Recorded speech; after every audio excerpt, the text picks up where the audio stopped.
Are you a spa owner who is simply obsessed with how do I get new clients? In today's video, I'm going to share with you exactly why that shouldn't be your top priority.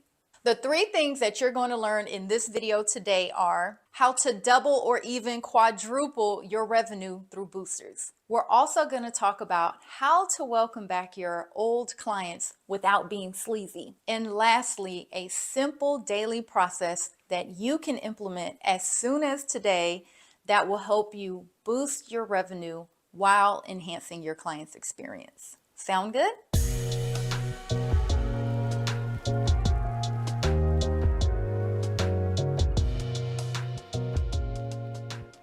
So oftentimes we always ask ourselves as spa owners, how can we get more clients? That is the number one question that I oftentimes hear in our business lounge. And although client acquisition is of great importance, what I've come to find is that oftentimes what we're really saying is that we need more business, we need more revenue, and we need it quickly, efficiently, and economically. And what you can do as soon as today is take a look at your appointment book, map out your revenue game plan, and maximize the business that you already have. So if client acquisition isn't the main focal point here, what is? Your CR, that's your client retention rate.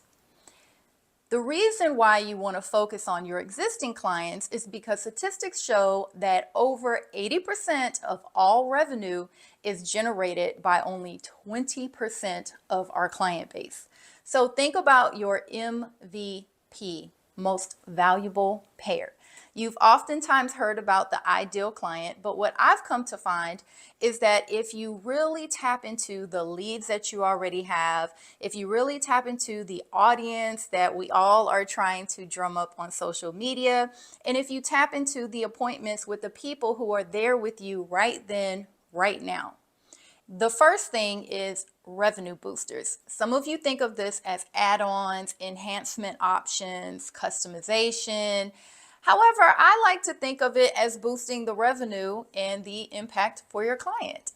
And the way that you go about this is before your client comes in, just like you have an appointment protocol, you want to create a protocol and a roadmap and have a little bit of anticipatory services by identifying what their needs are. What kind of conversations have you had with them prior?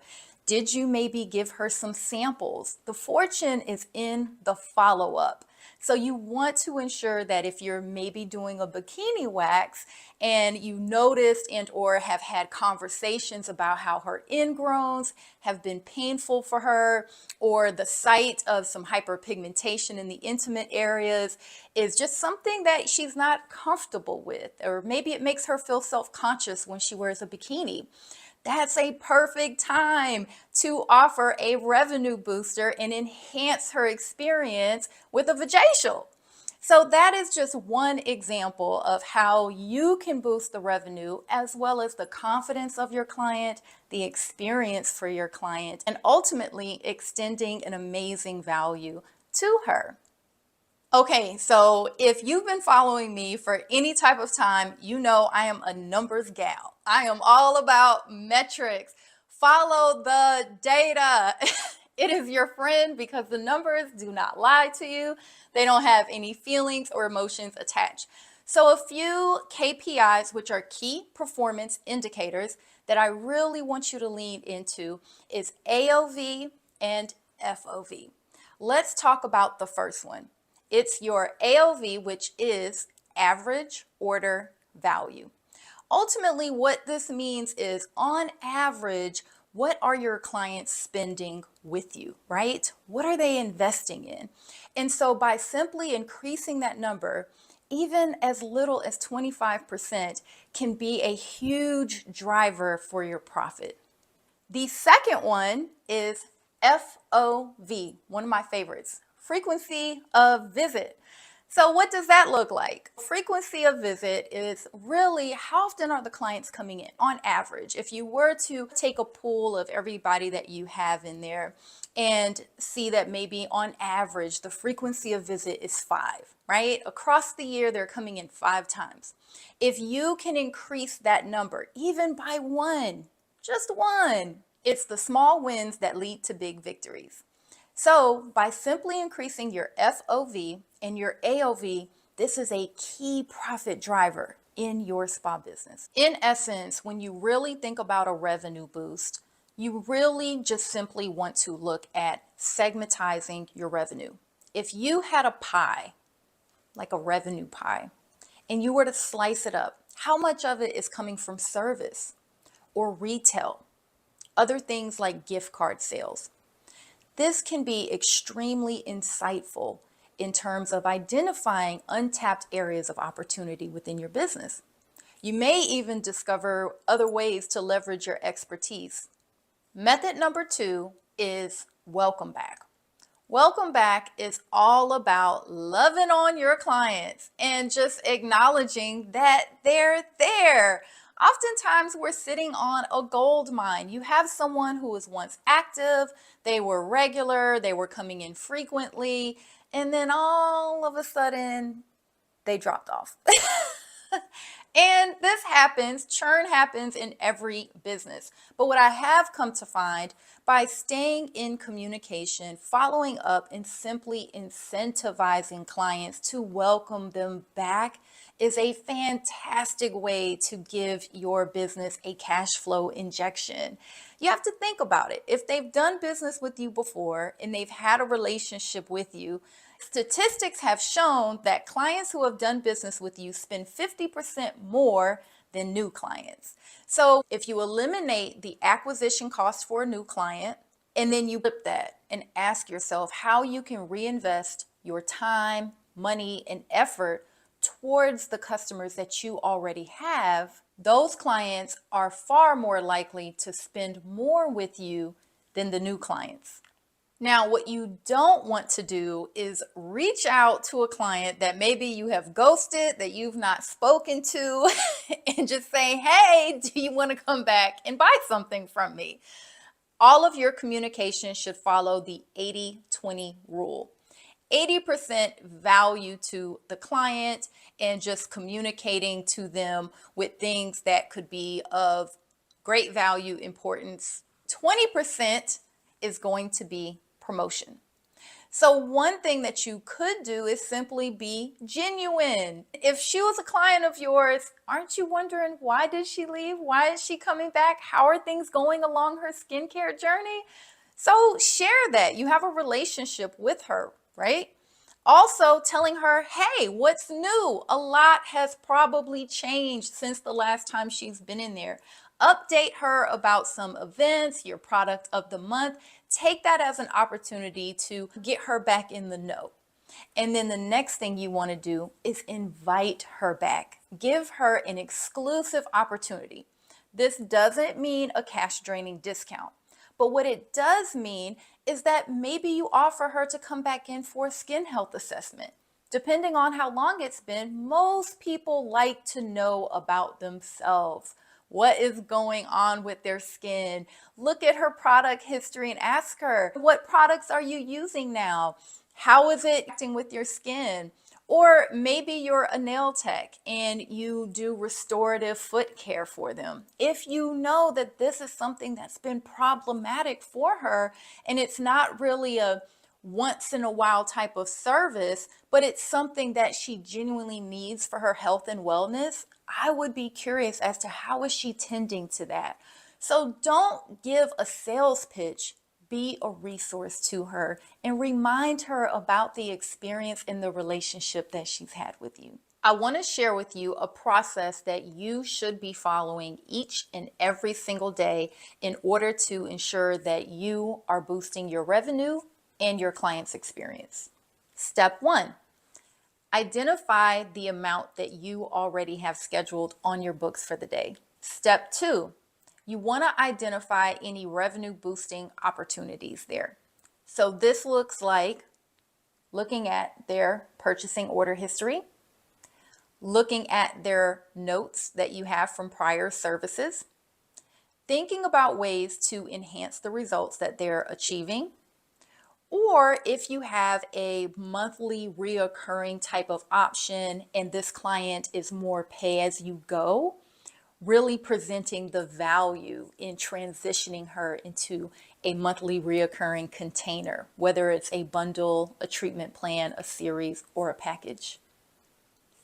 The third thing is you want to identify how to fill the gap. Yeah, there's a gap sometimes between your target for that day or week or month and what's actually scheduled on your books.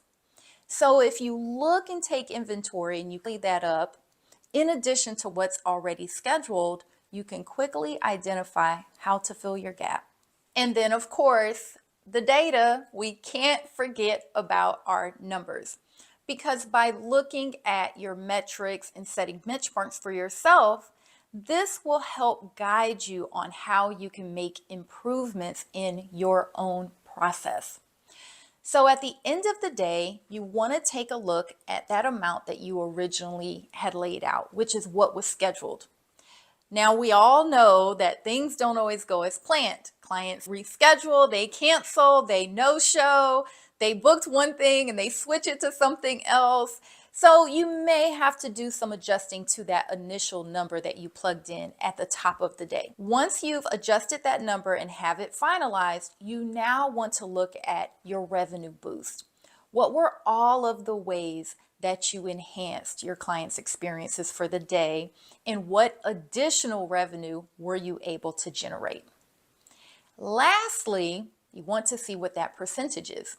So for example, maybe you had a $100 facial that was booked. It was scheduled, money already there. That client comes in and then you tell her about her home care. You want to introduce and provide the full continuum of care. And you end up selling a $100 skincare kit. Well, you just boosted your revenue by 100% for that appointment. So as you can see, over time, all of these incremental boosts can really enhance your bottom line and help you reach your revenue target. As a licensed professional, it is our jobs to identify the solution to the problems that our clients are presenting to us.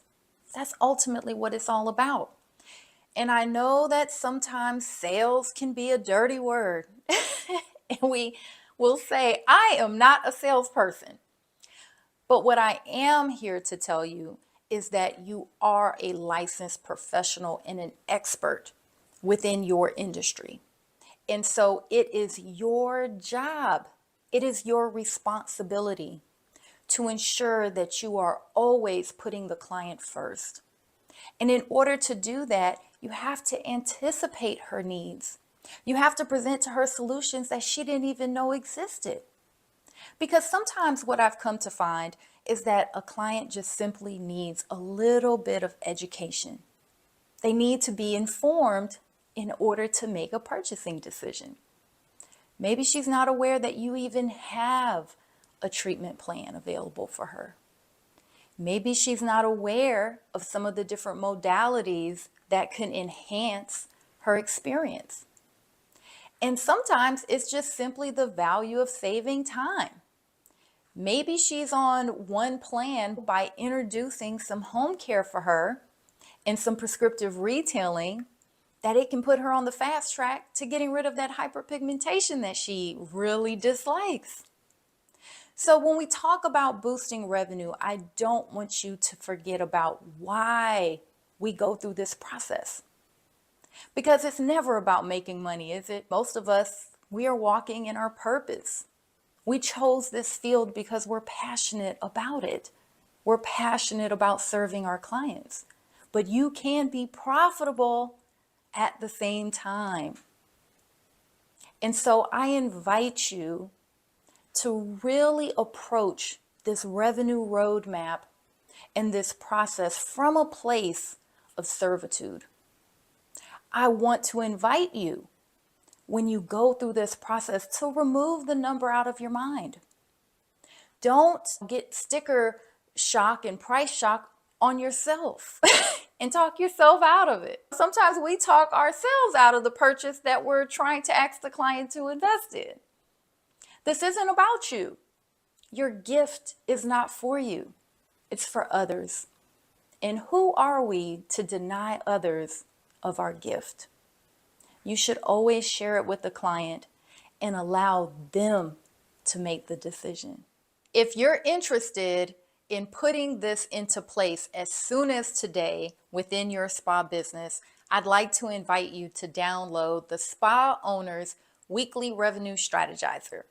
This is going to give you the tools that you need to go line by line each appointment that you have for today and map out exactly how you're going to fill that gap, those untapped areas of opportunity. You're going to be able to look at your top 3 priorities for the week. So it's a combination of a planner and a strategizer. I find that sometimes we may have a plan, but we lack the strategy. And so I want to gift this to you.